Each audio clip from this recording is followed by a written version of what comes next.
Welcome to the world of kindness. Today's story is a powerful reminder that time can change everything, and that true kindness is worth far more than popularity. 10 years after graduation, life had taken the former students of Westbrook High in very different directions. But one thing hadn't changed at all: the gossip. In a private group chat filled with old classmates, the popular crowd was buzzing with excitement about their upcoming 10-year reunion. People like Brandon Hale, Kelsey Mendru, and Maria Townsend, same students who once seemed to control the hallways, were planning a reunion where they fully expected to be the center of attention. But then, in the middle of all the harmless chatter, Brandon posted a joke.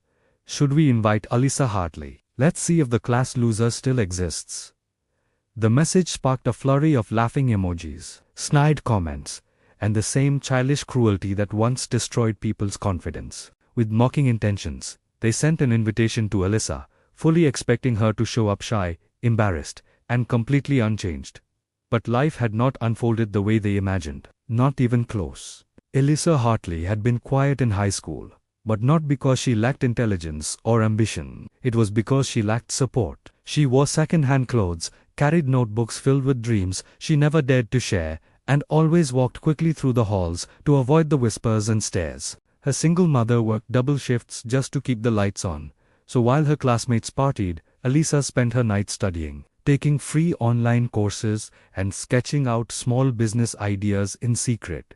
When she graduated, she left town with a fire inside her, determined that those painful years would not define her future. The moment she stepped into the world outside Westbrook, she began to transform her life, piece by piece. She worked 3 jobs at once, saved every single dollar she earned, and enrolled in a local community college. She devoured books on marketing, psychology, tech, and leadership. By her mid-20s, she had created a wellness brand called Hartley Rise, built from her own experiences with mental health struggles and the long journey to build self-esteem. Her brand took off faster than she could have ever imagined. Soon, she had investors, a growing team, and eventually, a nationally recognized company. 10 years after graduation, Alyssa was no longer the quiet girl who ate her lunch alone in the corner of the cafeteria. She was the CEO of one of the fastest-rising wellness companies in the entire country. So when she saw the reunion invitation pop up on her phone, filled with fake smiles and shallow greetings, she didn't feel anger. She didn't feel resentment. She simply felt peace.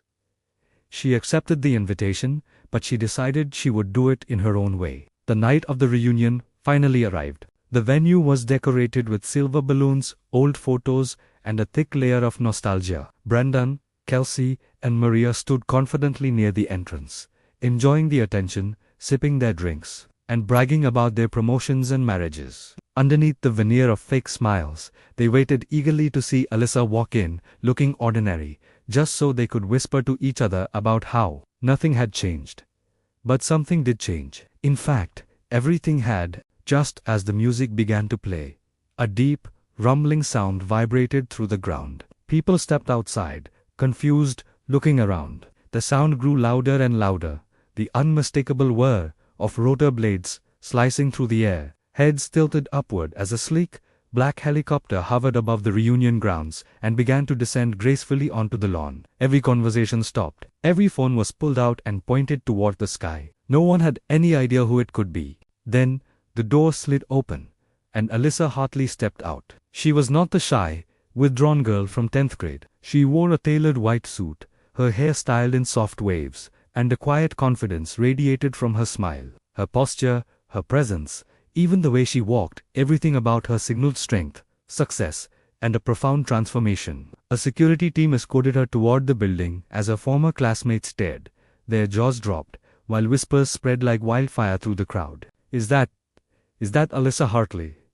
No way. She arrived in a helicopter. Inside the venue, the host froze in surprise before rushing over to greet her. He spoke into the microphone, his voice filled with awe. "We're so honored to have you, Miss Hartley.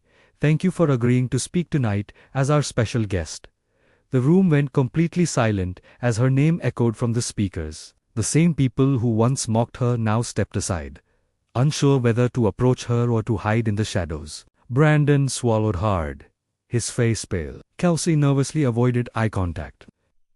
Maria quickly tried to fix her makeup, as if it could somehow hide her guilt. Alyssa walked through the room with grace. She greeted her old teachers warmly, complimented people with genuine sincerity, and showed not a single hint of arrogance. But when Brandon finally mustered the courage to approach her with an awkward half-smile, he stumbled over his words. "Alyssa, hey. You look great. Really, really great. Life must have treated you well." Alyssa responded softly, but her words carried weight.